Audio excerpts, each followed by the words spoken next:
an audition for Oklahoma, the revival at Broadway. So I was like, I don't care if I have a leg amputated, I'm going, right? So I had back surgery, and my agent was like, are you sure you're gonna be okay? And I'm like, oh, I'll be fine. Because when you get out of surgery, first thing they do is just hop you up on the junk, right? You're just crazy high on codeine and stuff.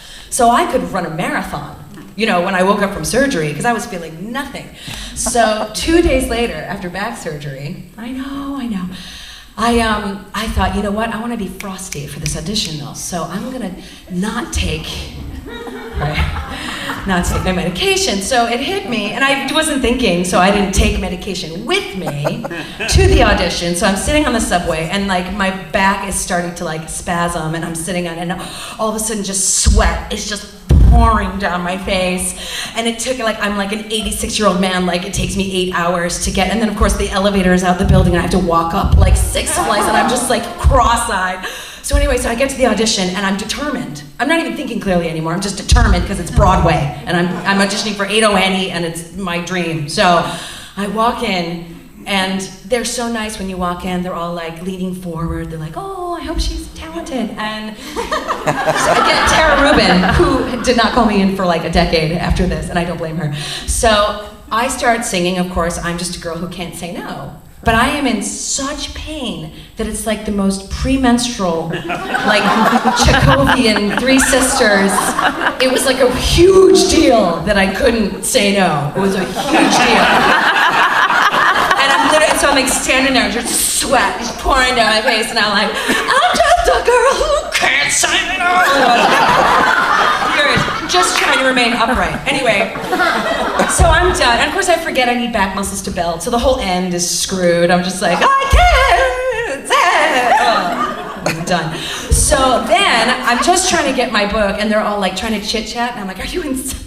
I'm just trying to walk out of the room. So anyway, it was so bad that my agent literally, they must have called as I was hobbling down the stairs.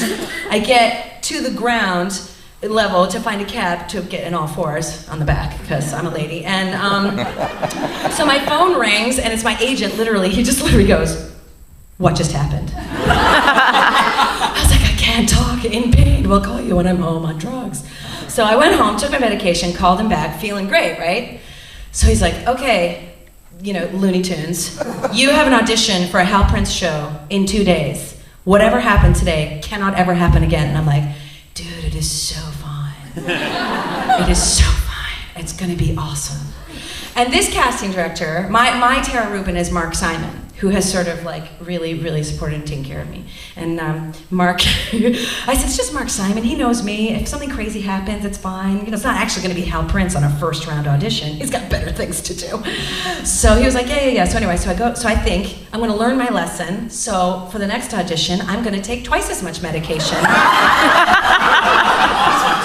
Presidential scholar, right here, gifted student, gifted. So, push on the pull door, gifted. So I'm sitting outside. Now when you audition, you get to know everybody, your competition is not your friends. You sit there and you're Andrea Burns, the people I see all the time, Andrea Burns, Emily Skinner, Alice Ripley, hey, how's it going? And so I'm sitting there, loopity-loops, and everyone is trying to help me, and I'm literally hey, is your shirt talking to me? Because it has 3 heads and 1 are Mexican. I was insane.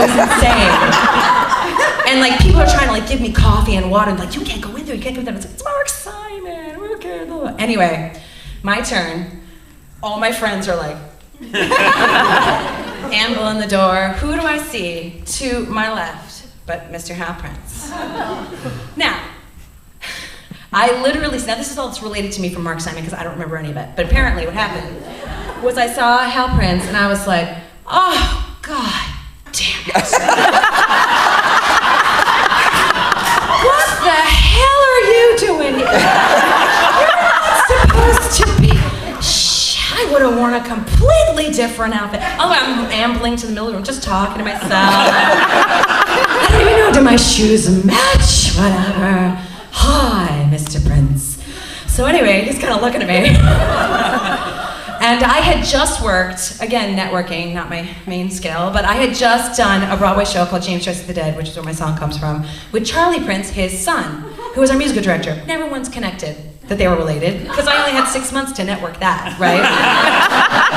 Totally oblivious. So he goes, wow, you've got a big fan in Charlie Prince. Now, I thought he said you got a big fan in Hal Prince, because I was drugged up, and I was like, well, that was fast. I haven't even saw anything yet. And he was like, no, Charlie Prince, my son, Charlie. But I was like, Charlie. And then Faith Prince had come in to replace Bear Brown, so it was just too many. I was like, is Faith Prince your daughter? And I was like, Prince Monopoly story. It was crazy. So anyway, I sang my song, which was literally, I'm flying from Peter Pan. I'm not lying. Swear to God. And so then, at the end of the audition, I'm ambling. Hal is now on this side as I'm walking out. I touch him, like we're war buddies, like we've been through, Iraq together. Slam him on the shoulder, and I was like,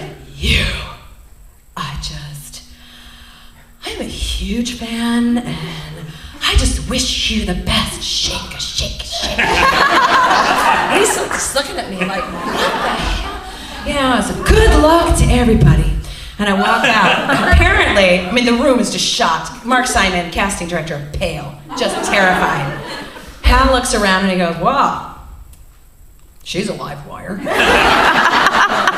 And she's obviously not intimidated by me, so let's hire her. That's how I got my career with Hal Prince.